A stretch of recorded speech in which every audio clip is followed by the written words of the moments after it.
Rome once owned 70 million people and every road on earth worth owning. Then one day, a random warlord just walked in and nobody stopped him. Here's the part nobody tells you.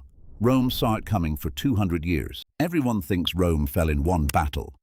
One bad emperor? One invasion? Wrong! It took 2 centuries to die, and by the end, most Romans didn't even notice it happened. 5 things killed it: money, chaos, migration, a split down the middle, and a 16-year-old boy who lost a crown nobody wanted anymore. First, you need to see what Rome actually was. Not an army. A machine. Roads from Britain to Syria. One currency, everywhere. A supply chain that could feed 1 million people from a country it conquered. Then, around 1800 AD, it just stopped growing. And a machine built on conquests doesn't handle stopped very well. So Rome did something desperate. It started cheating its own coins.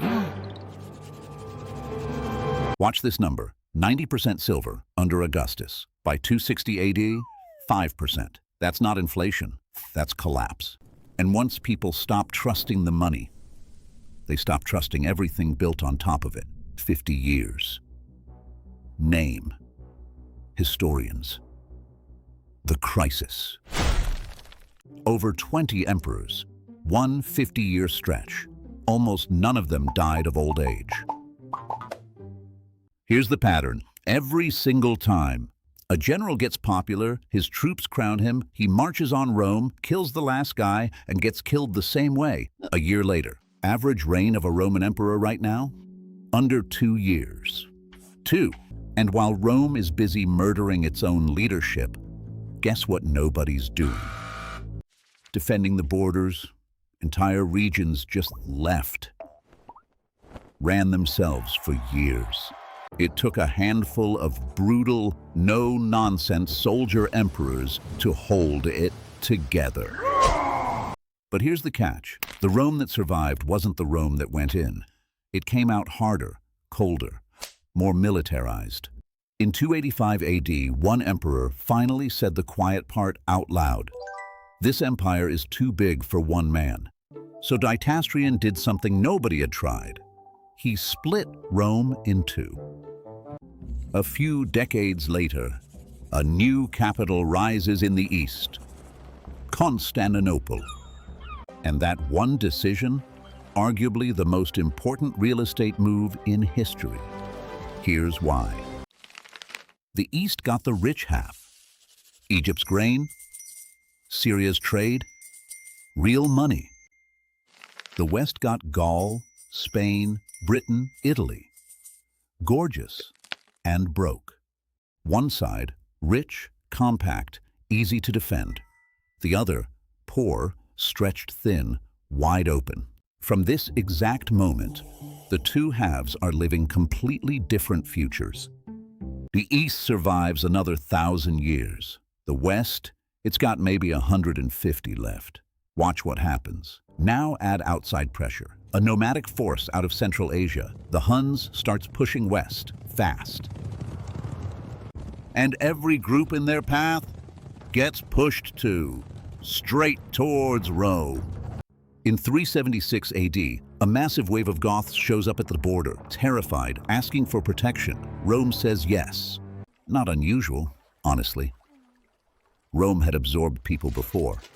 But this time, corrupt officials scam the refugees so badly, it takes 2 years for it to blow up. And it does. In 378 AD, at a place called Adrianople. The Goths don't just win. They wipe out a Roman army and kill the emperor himself.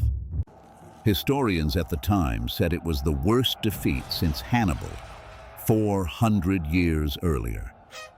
Let that sink in. The empire that conquered the world couldn't stop the people it let in as refugees. This is the moment everything changes. Outsiders become insiders with weapons and grievances. From here, it's a free fall. 410 AD, Rome gets sacked, the actual city. First time in 800 years anyone had pulled that off. The actual city.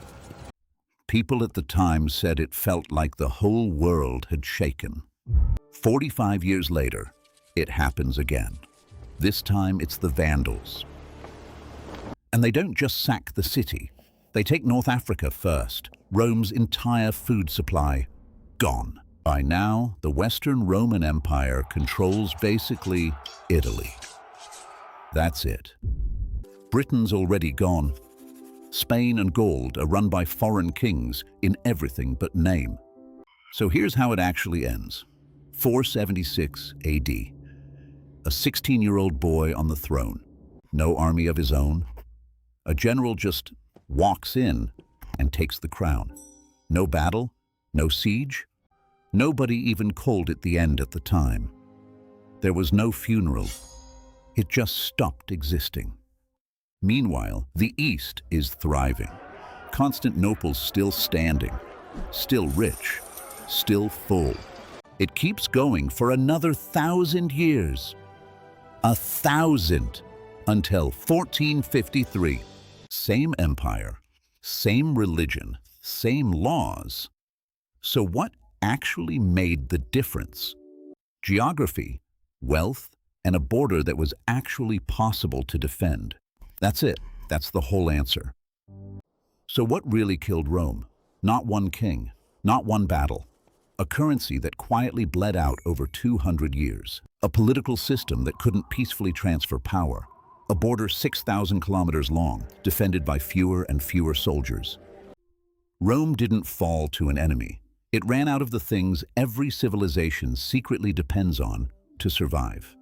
It didn't end with a bang. It ended with a shrug, and half of it just kept going, like nothing happened. Subscribe and see you next time.